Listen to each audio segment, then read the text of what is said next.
I believe in the evil in human nature. This is a wicked world. In a wicked world, wicked people are born.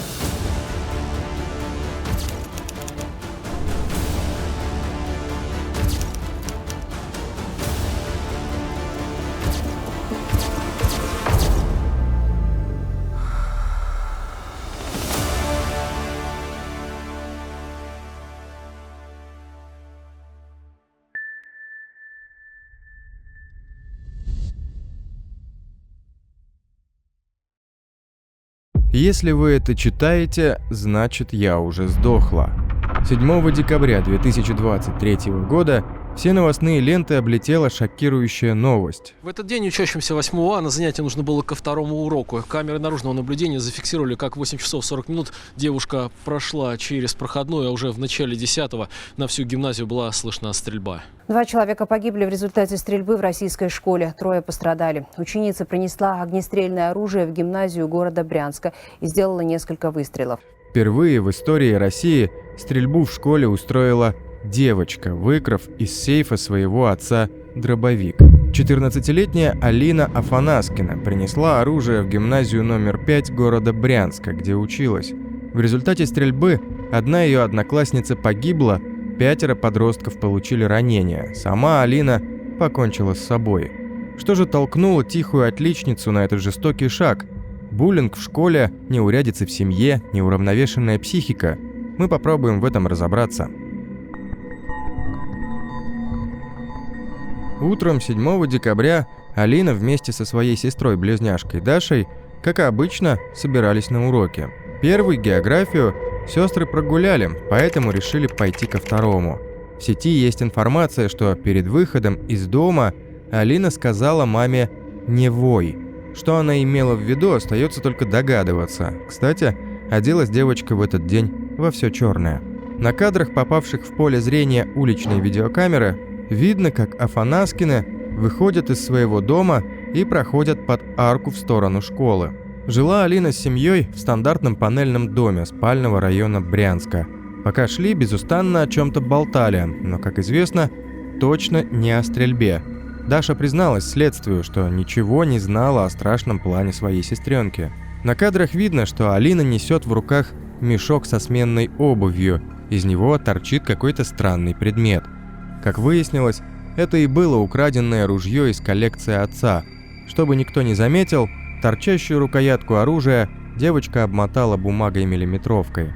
Когда сестры пришли в школу, первой в класс зашла Дарья. Позже, с небольшим опозданием, к одноклассникам нагрянула и сама Алина. Задержалась девочка, видимо, из-за того, что готовила ружье. Через мгновение школьница ранила своих одноклассников, а потом убила одну из невинных девочек.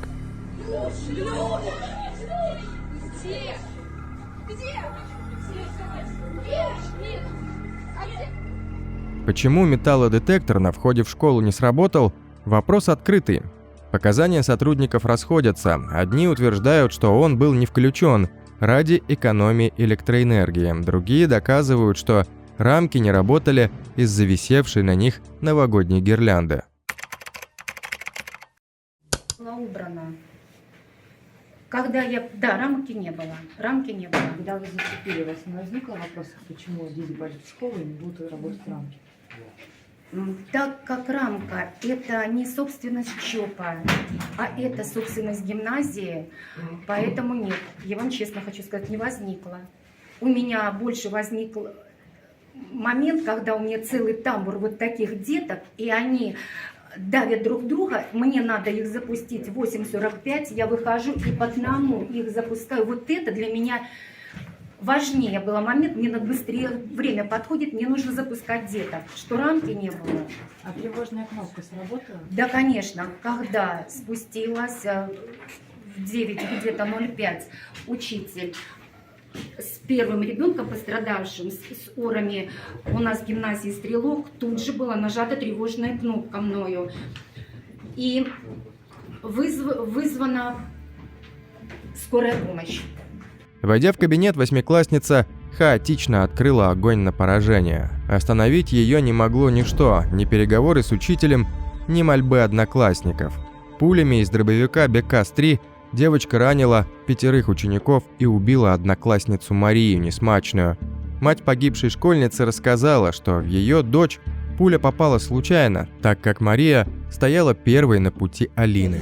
Учительница сказала, что она стреляла хаотично. И просто Маша стояла первой. И основной удар на нее пошел.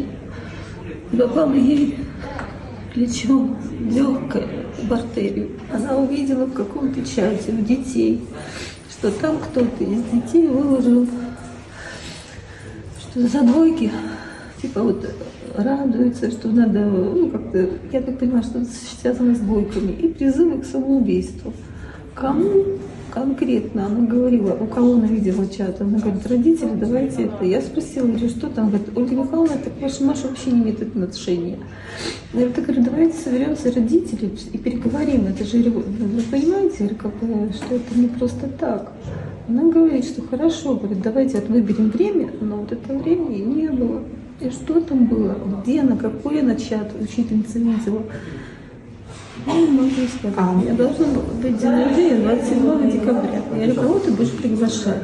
Ну, она мне назвала, и так-то, ну это девочка, я так понимаю, ты их будешь приглашать? Она говорит, ну да, если пойдут. Я сказала, Маша, ну просто люди верующие. Я говорю, Маша, пост сейчас закончится, и хорошо. Она со всеми дружила, она со всеми общается, она не конфликтная. Она не конфликтная, она всегда уходит от конфликта. Если где-то что-то, она всегда это. Первым на помощь раненым пришел учитель физкультуры. Он спрятал учеников в раздевалке, а сам отправился на крики о помощи. Я пытался передать помощь. Рано зажал тряпку. Мы ждали скорую. Но скорую мы не дождались. Позже, исследуя вещи Афанаскиной, следователи выяснили, что девочка хотела еще и поджечь школу. В ее рюкзаке нашли бутылку растворителя, спички и пару зажигалок.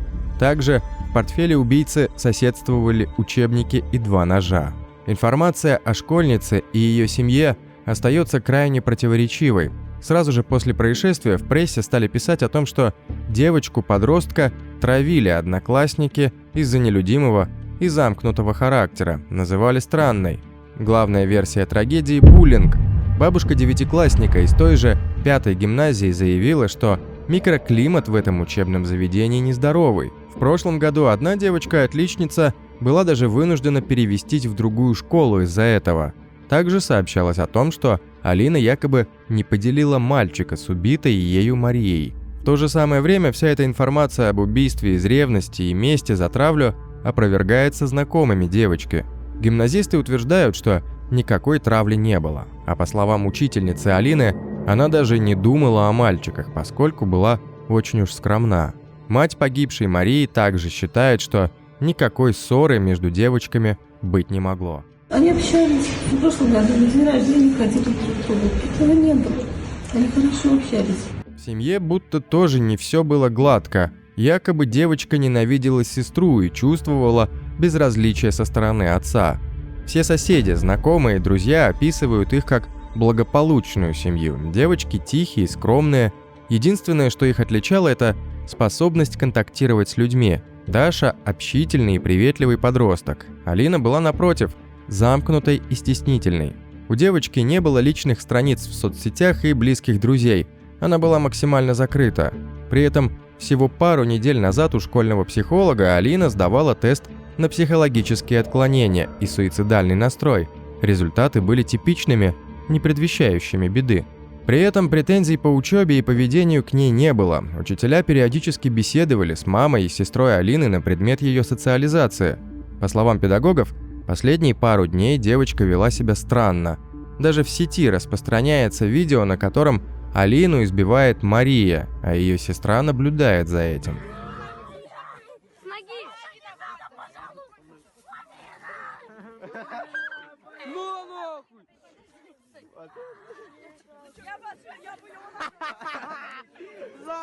Правда, школьники уверены, что никакой любовной истории в произошедшем нет.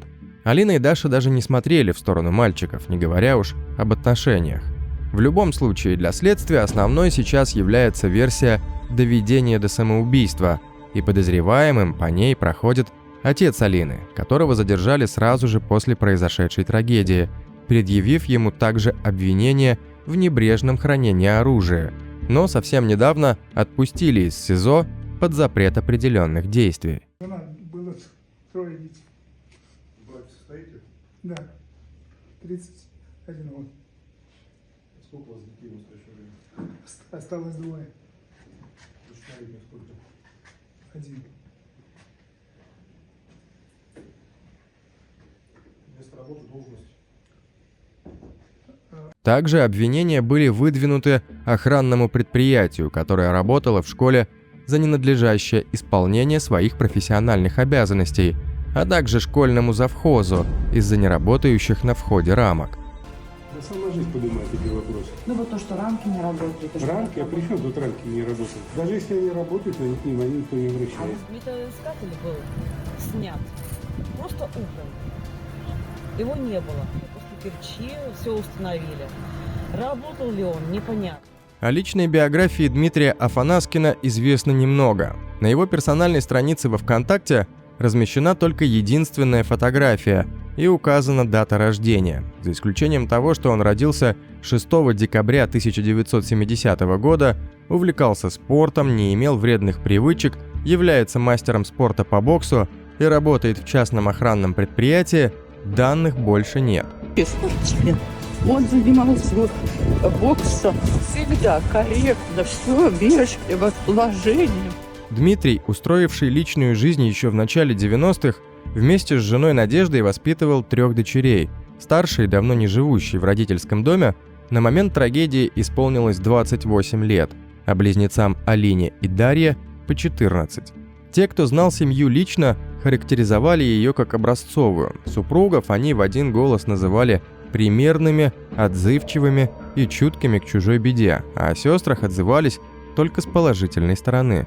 В отношении Дмитрия Афанаскина после трагедии было возбуждено сначала одно уголовное дело о небрежном хранении оружия, позже к нему добавилось и второе о доведении дочери до самоубийства.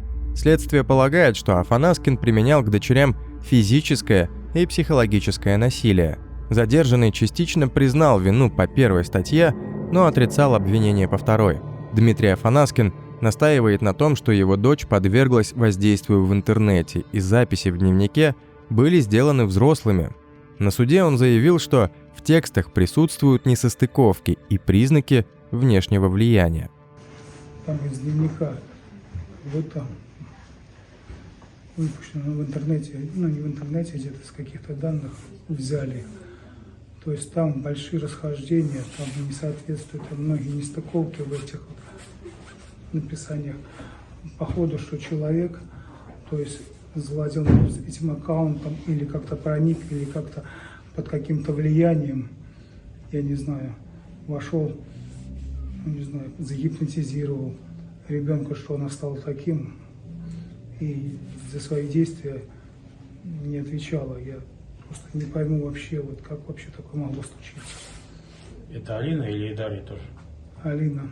Я думал, ну, переходный возраст в связи с этим, но это все ухудшалось. Это как бы в течение, ну, может быть, с полгода, даже больше, наверное. Она постепенно как бы ухудшалась. Я на жену говорю, надо что-то предпринимать, надо, может, психиатру, может быть, таблетки какие-то, что-то надо давать, потому что ребенок нервозный, что-то неспокойно. Никакого насилия, никакого воздействия, никакого запугивания не было. Как можно любить своих детей, одного любить, второго не любить? Мы живем ради детей, как можно вообще у любых людей спросить, у соседей, у кого угодно, у друзей, нет, спросите вообще, какое отношение моим детям. Никогда не было насилия, никогда их не бил, никогда их не унижал, нигде это как бы никто не может подтвердить, никаких приводов, никаких драк, никаких в семье не было. То есть никогда вообще это не фиксировалось, никто этого никогда не видел вообще. То есть такого быть не может. Вот на основании вот этого вот дневника с интернета, я не знаю, под каким-то воздействием написано или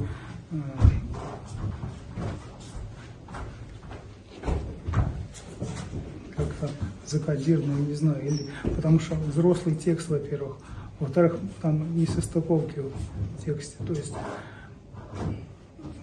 я считаю, что это или подделка, или что-то, я даже не знаю, как это вообще такое могло получиться вообще, то есть по отношению к своим детям я всегда их люблю и любил, и никогда не разделял. Все как бы делилось, что они захотели, то мы покупали без проблем. В плане еды, одежды, они выбирали только по цветам. Кому-то больше нравился там один цвет, кому-то другой. Всегда у них все было в достатке, никаких не было ни насилий, никаких ни избиений, ничего такого вообще. Как можно девочек, как можно бить. Вот старшая дочка у нее выросла, все нормально, никаких вообще проблем не было. Но если что-то было, уже это проявилось бы по отношению и к детям, и к жене, все это было видно на виду, то есть такого никогда не было. Он также подчеркнул свою любовь и заботу к дочерям, рассказав о семейной жизни и планах посещения психолога, которые так и не были реализованы.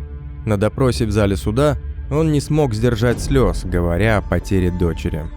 Согласно записям электронного дневника, Алина долго вынашивала планы расправы над одноклассниками при помощи отцовского ружья. В нем она жалуется на побои со стороны папы и на травлю как со стороны сверстников, так и со стороны сестры-близнеца Дарья. Якобы Алина весь сентябрь сидела в специфических чатах, изучала мануалы по изготовлению оружия и постоянно писала в дневнике, что мечтает перебить одноклассников. В декабре наступила развязка. Она дождалась, пока отец вернет ружье в сейф, и принесла его в школу. Некоторые утверждают, что этот дневник является фейком, который превратился в дневник Алины уже после событий 7 декабря и, скорее всего, был создан с целью, что называется, словить хайп на трагедии.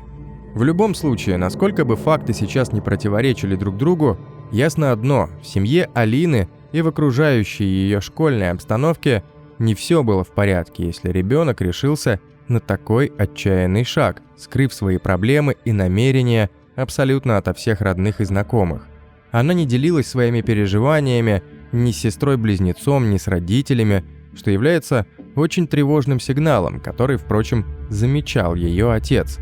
Он говорил матери незадолго до случившегося, что Алина ходит сама не своя и что с этим надо что-то делать. Получается, что девочка была очень подавлена, держала все переживания в себе, но не могла их выразить. Выходит, что у нее не было доверия к близким, ведь она могла бы, например, попросить родителей перевести ее в другую школу, но этого озвучено не было. О чем говорит данное поведение подростка? Только о том, что ее чувства и мысли периодически отвергались, игнорировались или подвергались высмеиванию, в первую очередь со стороны родителей, а уже потом это стало возможно и в школьной среде. Про Дашу, кстати, говорили, что она тоже была очень скромным ребенком, но все же по сравнению с Алиной была более общительной. Выходит, что климат в семье не так остро отразился на одной из сестер. Возможно, это связано с более чувствительной нервной системой у Алины. Алина не могла ответить, но копила гнев и обиды долгое время, которые в конечном итоге вырвались наружу таким ужасающим способом.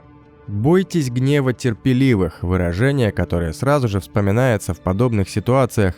На данный момент в этой истории очень много белых пятен. Утро понедельника – веский повод, чтобы начать убивать. Именно так считала Бренда Спенсер, одна из немногих пожизненно осужденных, не достигших возраста 18 лет на момент совершения преступления, что подтолкнуло юную школьницу на такой отчаянный шаг. Смотрите видео на нашем канале. Американский психолог Питер Лэнгман, 20 лет, изучавший шутинги в американских школах, включая печально известную стрельбу в Колумбайн, составил типологию детей и подростков, которые убивали своих одноклассников. Психотики, травматики и психопаты. Если психотики считают себя избранными, отличными от других детей, вторые – жертвами психологического или сексуального насилия, то последние – это олицетворение зла. Люди, которые не способны ни к каким привязанностям, не испытывающие чувство вины. Они наслаждаются, причиняя боль другим. Профессор Московского государственного психолого-педагогического университета, психолог Елена Дозорцева и ее коллеги разработали методическое пособие для определения маркеров будущих шутеров и их профилактики. Те случаи, которые психолог исследовала, показали, что подростки-шутеры не подвергались в семье повышенной агрессивности или жестокому обращению, но ребенок не ощущал в семье опоры. У таких подростков, как правило, не бывает друзей. В школе они подвержены либо буллингу, либо бойкоту со стороны сверстников. Даже если друг и бывает, то была парная попытка нападения. Признаками ранней дезадаптации могут быть нарушение правил, прогулы, отказ от обучения, побеги из дома, бродяжничество, раннее курение или потребление алкоголя и наркотиков. Если детям свойственна обидчивость, упрямство, открытое непослушание, на это необходимо обращать внимание. Такие симптомы могут проявляться даже в дошкольном возрасте, и тогда этим надо начинать заниматься, потому что это будет влиять на отношения со сверстниками в дальнейшем. Проблемы накапливаются, как снежный ком, к средней и старшей школе. Алина Афанаскина стала первой девочкой в России, которая расстреляла детей в школе. Но в нашей стране было несколько случаев, когда в центре самых громких подобных трагедий оказывались парни, которые еще учились или уже выпустились из школ. Они жестоко, без разбора стреляли и во взрослых, и в детей, при этом каждый раз повторяя на суде, что хотели лишь своей смерти. Например, история 18-летнего Владислава Рослякова. В 2018 году он пришел в Керченский колледж с оружием в руках. Сначала через запасной вход проник на второй этаж. Там на нескольких этажах разложил взрывные устройства, а позже открыл огонь из помпового ружья по детям и сотрудникам учреждения. Всего погибли 21 человек, 15 студентов, 5 работников и сам убийца. Еще одна трагедия произошла в сентябре 2021 года. В Пермском университете были убиты 6 человек, и около 60 получили ранения разной степени. Стрелял 18-летний студент Тимур Бекмансуров. Сначала он выстрелил в несколько проезжающих машин и людей, стоявших у кампуса, а позже расстрелял сотрудников и студентов университета. Задержать преступника удалось младшему лейтенанту Владимиру Макарову. Он одним выстрелом обезоружил убийцу и оказал ему первую помощь. Ранение было тяжелым, Бекмансурову позже ампутировали часть ноги. Сейчас он отбывает пожизненный срок, предположительно, в одной из челябинских тюрем, приспособленной для содержания в одиночках инвалидов. Пожизненно застрял в застенках и Ильназ Галявиев. Он совершил массовое убийство 11 мая 2021 года в Казани. Убийце тогда было 19 лет. Он устроил взрыв и стрельбу в гимназии номер 175, где когда-то учился. В результате погибли 7 школьников, 2 учительницы, 139 человек были тяжело ранены. Всего потерпевшими было признано 600 человек. Сидит Галявиев в ВК-6 «Черный дельфин». Эту колонию называют самой строгой в России. А на днях прокуратура Татарстана потребовала взыскать с Ильнара Галявиева почти 1,5 миллиона рублей ущерба в пользу школы, где он совершил свое чудовищное преступление. 26 сентября 2022 года бойню в Ижевской школе номер 88 устроил 34-летний местный житель, выпускник этого учебного заведения Артем Казанцев. Стоявший на учете в местном психоневрологическом диспансере, мужчина тщательно спланировал преступление, раздобыл оружие, надел одежду со свастикой и явился в учебное заведение. Первой жертвой стал охранник. Казанцев застрелил его и зашел в здание. В общей сложности от 152 выстрелов преступника пострадали 25 человек. 18 из них умерли, в их числе 13 учеников, 5 педагогов и представителей персонала школы. Забаррикадировавшись в кабинете, Казанцев покончил с собой. Тяжело раненым, которые были не в состоянии передвигаться самостоятельно, помогали спасатели. Позже в здании школы обнаружили тела нескольких детей и взрослых, среди них и сам стрелявший. Он покончил с собой. Немало подобных историй происходило и за рубежом. Из недавних, 21 декабря в столице одной из самых спокойных стран Европы, Чехии, произошла страшная трагедия. Студент философского факультета ведущего высшего учебного заведения страны, Карлова университета, 24-летний Дэвид Козак хладнокровно расстрелял своих товарищей по учебе. В итоге, по данным пражской полиции, более 15 человек убиты и более 25 ранены. Погиб и сам стрелок, он застрелился, когда чешские спецслужбы попытались его нейтрализовать. Накануне же Козак в родной деревне застрелил своего отца, и полиция объявила его в розыск, но предотвратить более масштабную трагедию уже не успела. Самое же пикантное состоит в том, что убийца ввел в своем канале дневник, в котором не только восхищался массовыми убийствами в школах и университетах разных стран мира, но и сам недвусмысленно планировал совершить нечто подобное. И главное, этот дневник он вел на русском языке, что, разумеется, позволило мировым СМИ предположить в этой трагедии русский след.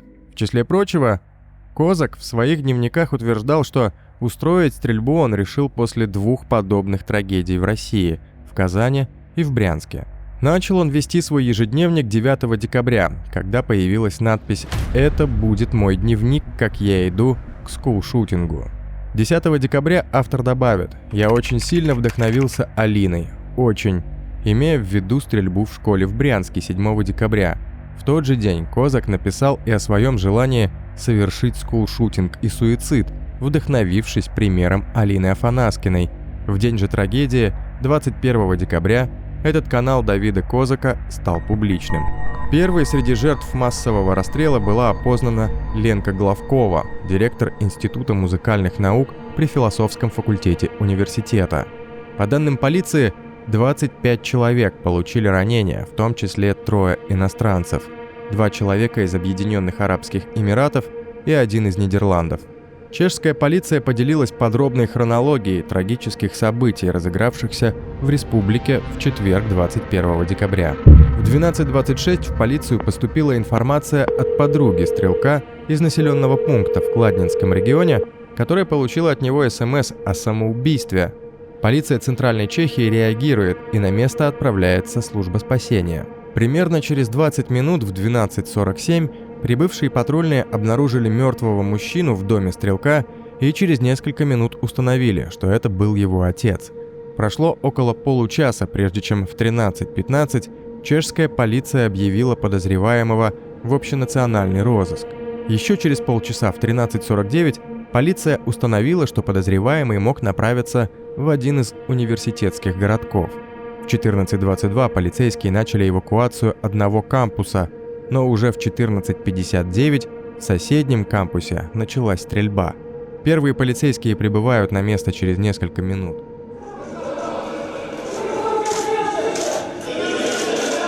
«24-летний студент истории хорошо учился и год назад даже получил приз Польского института Праги за дипломную работу о восстаниях в Кракове и Галиции в середине XIX века. Его отец работал в службе безопасности Пражского аэропорта и состоял в профсоюзе. Сестра пошла по стопам отца. На всякий случай чешская полиция вечером в среду проводила следственные действия в аэропорту. В среду днем, по официальной версии, студент убил своего отца и отправился из Кладинского района в Прагу, обещая, как утверждают чешские журналисты, убить всех. Власти Чехии считают, что на стрелка, цитата, «повлияло ужасное событие, похожее ужасающее событие, которое произошло за рубежом». По мнению журналистов, речь идет о стрельбе в школе в Брянске, которую устроила в начале декабря 14-летняя ученица. Погибла одноклассница нападавшей, сама она покончила с собой.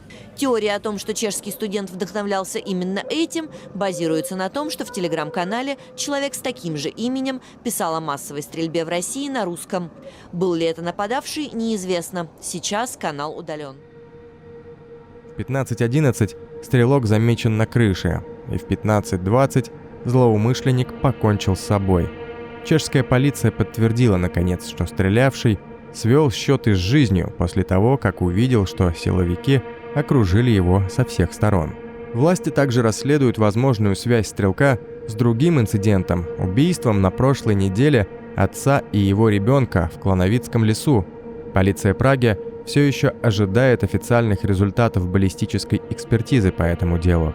У стрелка была лицензия на 8 видов оружия. По словам полиции, до сих пор не ясно, сколько из имевшихся у него стволов он принес в здание университета. Также выяснилось, что полиция обнаружила самодельную бомбу в подвале дома Козака. Также появляются новые подробности о Козаке. Те, кто его знал, описывают его как интровертивного фаната истории, который был очарован оружием и ненавидел весь мир. Козак, который был студентом магистратуры по истории в Карловом университете, защитил свою дипломную работу по польской истории XIX века. Массовая стрельба со смертельным исходом в уединенных окрестностях Праги может показаться громом среди ясного неба. Сам факт нападения на школу ребенком – крайняя точка в процессе, который начинается задолго до момента нажатия на курок. Это не только буллинг или унижение со стороны сверстников, а повсеместное одиночество таких детей. Что толкает с виду тихих детей, неконфликтных отличников на столь громкие поступки? Действительно ли Алина Афанаскина подвергалась буллингу в школе и дома? Был ли в этой трагедии любовный след? Возможно ли предугадать подобные опасности в будущем и что для этого нужно? Своим мнением об этом делитесь в комментариях. Подписывайтесь также на канал, чтобы не пропустить новые материалы, и не забывайте писать, какие истории вы хотите услышать.